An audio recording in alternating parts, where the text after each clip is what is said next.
We're going to look now at the balance sheet for Yes Ltd. This is our trial balance that we've seen previously, with the debit entries being assets, losses, expenses and costs, and the credit balances being liabilities, gains and sources of income. We're going to look now at the balance sheet for Yes Ltd. We've already done the trading profit and loss account.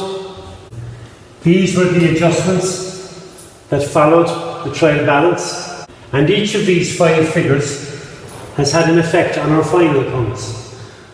We've subtracted our closing stock from our cost of goods available in the trading account. The rent receivable has been added to the rent actually received to be added to our gross profit. The wages due have been added to our wages in the profit and loss account as an expense.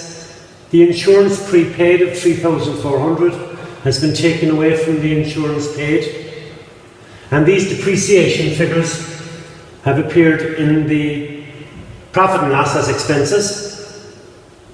And it's important to remember that all of these adjustments must reappear in the balance sheet. We're going to see the closing stock as a current asset, as is the rent receivable due, a current asset, and insurance prepaid will be a current asset, while the wages due are a current liability. This then is the summary of our final accounts already done. We had net sales of $390,000, from which we subtracted our cost of sales, giving us gross profit, to which we added our rent receivable and subtracted our expenses, giving us a net profit of $132,800. In our profit and loss appropriation section of the profit and loss, we then took the dividends of $14,000 from that, leaving us with retained profits or retained earnings of $118,800. The profit left over from the previous year, the P&L balance on the 1st of January was $85,000. So our P&L balance, our reserves at the end of the year, amounts to $203,800. This is an amount owed by the firm to its shareholders, and we'll see that in the balance sheet. And then our balance sheet. The balance sheet shows the financial position of a firm on a particular date. It shows the assets of the firm, in this case fixed assets and current assets, and it shows where the finance for those assets has come, in this case current liabilities,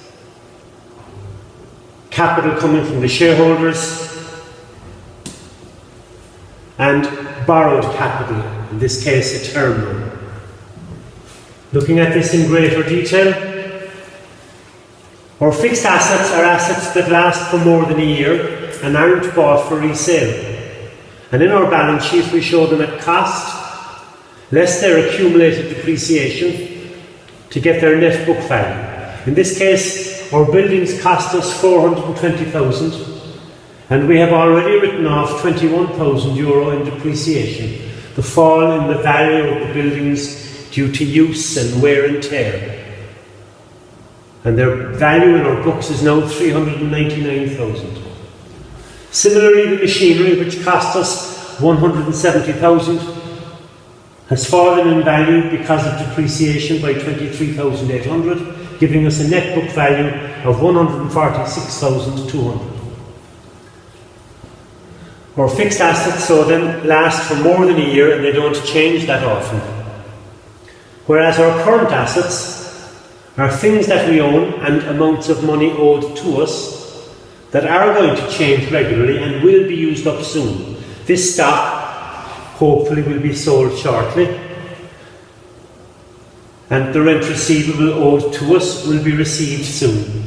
Our debtors and our cash rise and fall as our debtors pay us and as we take and use more money in the till. Our current assets amount to $50,600. You'll notice the stock was one of our adjustments, as was the prepaid insurance, as was the rent receivable due. So these 3 figures referred to back in the adjustments closing stock, rent receivable due and insurance prepaid have turned up as current assets. So our current assets amount to 50,600, but they won't all be still there in a month or two's time, because from those current assets will have to come the amount that we owe our current liabilities. A liability is an amount owed by the firm, and a current liability are those liabilities that must be paid back soon, usually within the next year. We owe our suppliers 18,000 for unpaid purchases. We owe our employees 8,000 in wages due, and we've overdrawn our current account in the bank by 6,000. We know this is a current liability, it's a bank overdraft, because back in the trial balance, at the start of the question, it was, well, stated as a bank overdraft, but equally importantly, it was a credit entry in the trial balance.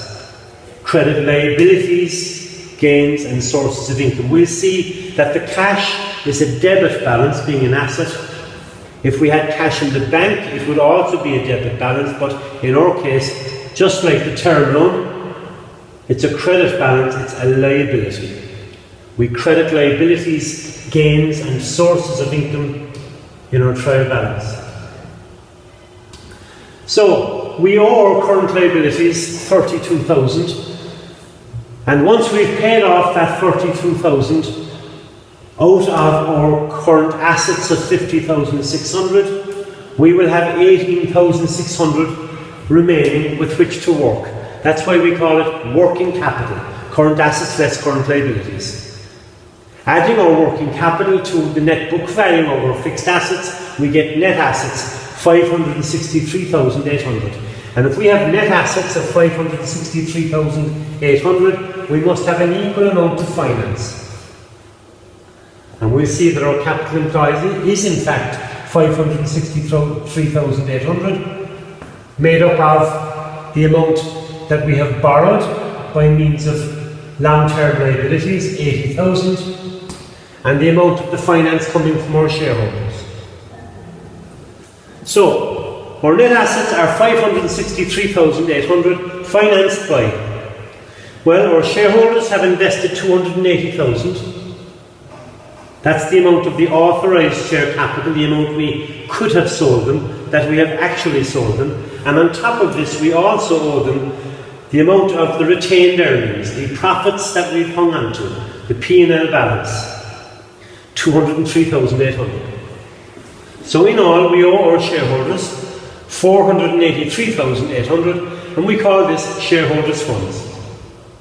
We have also long-term liabilities. These are amounts of money that we owe, which won't be paid back within the next 12 months, but at some period after that.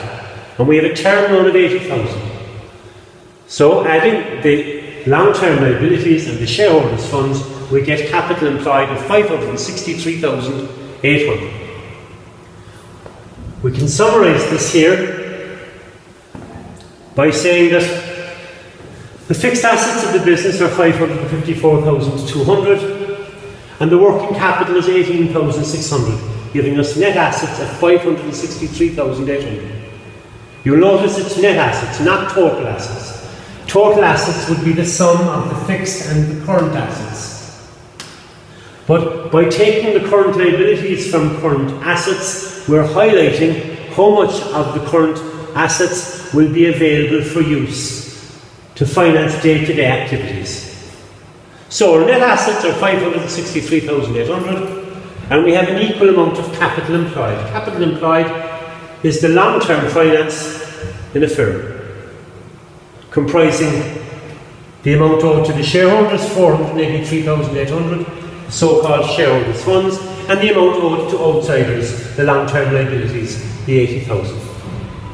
So there is the balance sheet for Yes Ltd, showing the financial position of the firm on the 31st of December.